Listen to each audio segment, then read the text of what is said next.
Hi everyone, welcome back. I wanted to share a target with you, a new target that a friend of mine gave to me. It needed a little cleanup work. He shot it a few times and he put a few bullets in places that shouldn't be there, and it was hindering the rotation.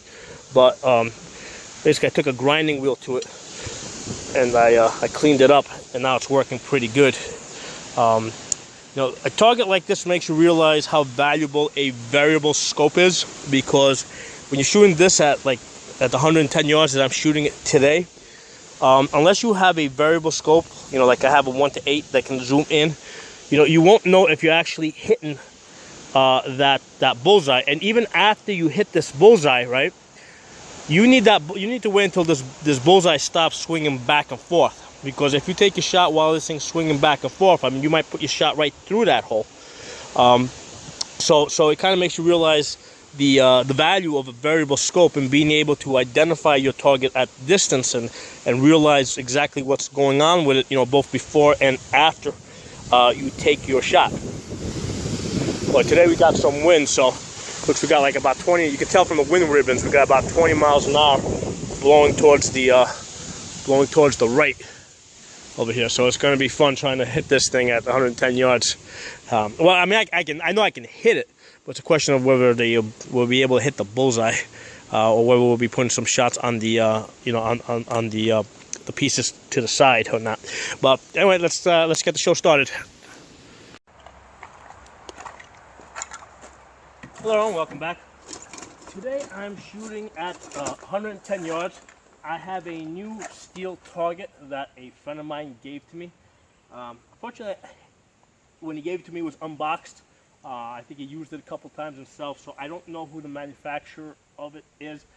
However, what I'm going to do in this video, I'm actually going to go through shooting, and then I have another camera downrange where you'll actually be able to see the target getting hit. You'll see what the target looks like, and it's a very cool setup. I'm sure that there's more than one company that makes this type of a target, and if you look hard enough, I'm sure you find exactly this target. Now, what I'm using here, I'm using my Ruger MPR, and I've got a 1:8 variable scope on it.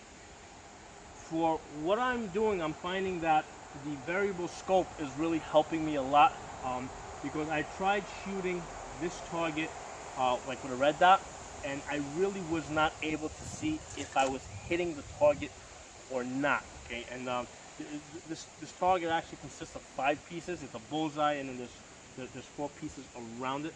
So I really couldn't tell with the red dot if I was hitting the what I wanted to hit or not.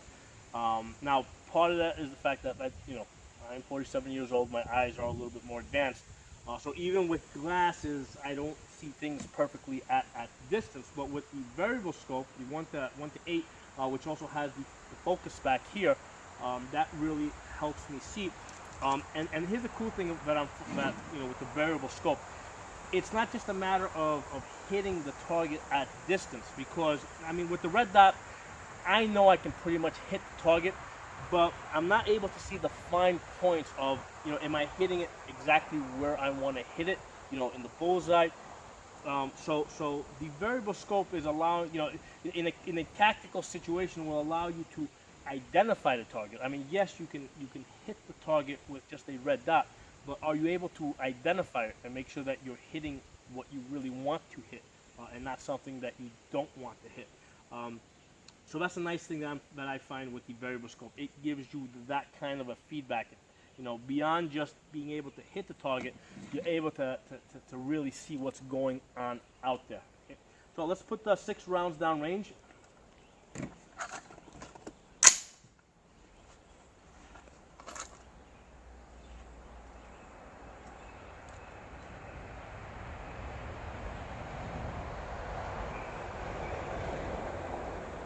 I have to try and kind of get my breathing down a little bit, because basically I just ran 110 yards in both directions. I gotta kind of relax myself a little bit to get these shots. We got a little bit of a wind. I see the wind's blowing to the right about 5 miles an hour.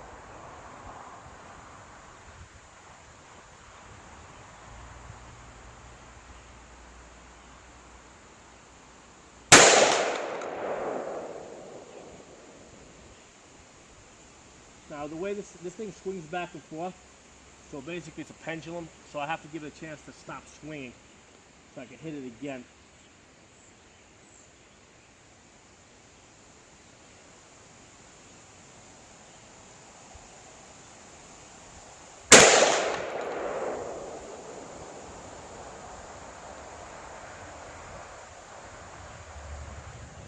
Still swinging. But this goes back to be able to identify, see, because I can't, with my bare eye, I can't see if the thing's swinging back and forth or not. But through this lens, I can see when it stops swinging and when it's in the optimal position to shoot.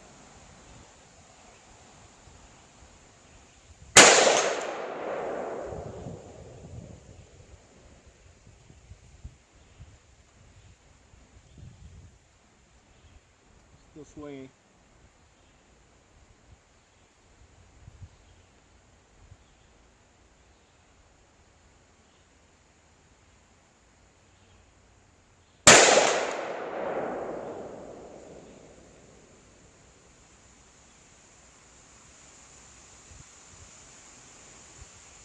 What I'm going to do is I'm going to put one towards the right, so there's 4 pieces. I'm just going to hit a separate piece now, just so you guys can see what, you know, how the target reacts if you hit it in a different area.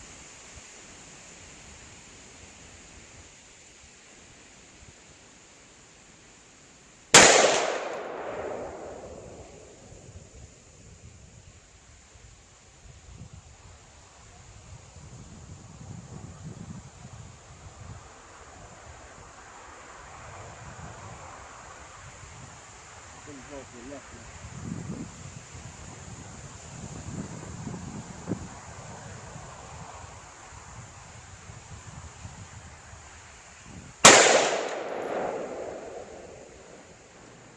Okay. So, what I'm going to do is I'm actually going to take the 2 videos and I'm going to combine them so that you'll see me shooting first, and then what you'll do is you'll see the, you know, the target afterwards. You know, you'll see how it reacts. So it's a really an awesome target. If anybody happens to come across what the name of it is, and you know where you can buy it, please post it in the comment section for the benefit of everybody else. But I'm really loving this target, and it's like it's a pendulum that swings down, so that when you hit it, it swings up, and the bullet deflects down, or the splatter deflects down. So very cool. And like I said, I'm shooting this at 110 yards today, and I did put one shot off to the side just so you see how the other components move. But you know, if you guys like the video, give it a thumbs up, and if you're not a member, subscribe. Talk to you guys soon.